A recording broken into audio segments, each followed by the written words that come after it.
This factory in Paducah looks like a mad scientist's lab. It's a place where it snows indoors, where machines are covered in ice, and a foggy vapor comes out of bags and boxes. In 1988, a microbiologist working in Lexington was experimenting with a flash freezing process. He found that cream turned into tiny beads instantly when exposed to liquid nitrogen at a temperature of 320 degrees below zero. Yeah, he actually showed up in my office one time with a sample of it, and he wanted to know what I thought about it, and I said, well, you might have something here. It's kind of different. The inventor, Kurt Jones, started making the dots in his garage in Illinois, selling them at fairs and festivals. But because the dots need to be stored in super cold conditions to keep their consistency, that wasn't going to work for long. Eventually, he opened a factory across the river in Paducah, Kentucky. Now, 30 years later, the little dots are a big deal, with annual retail sales of $300 million.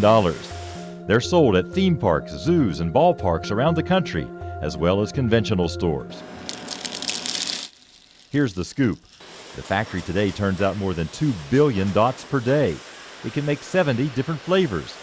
All Dippin Dots in the U.S. are made in Paducah, and they're also shipped from here to 7 other countries.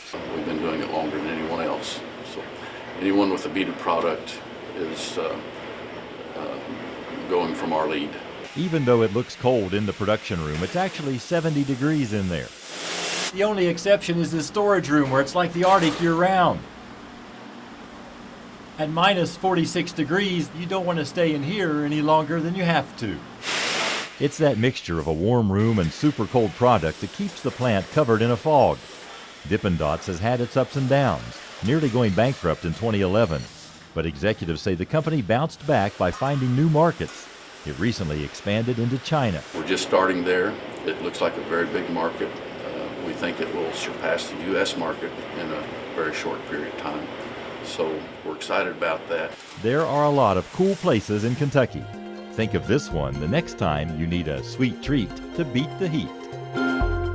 In Paducah, Marvin Bartlett with the spirit of the bluegrass.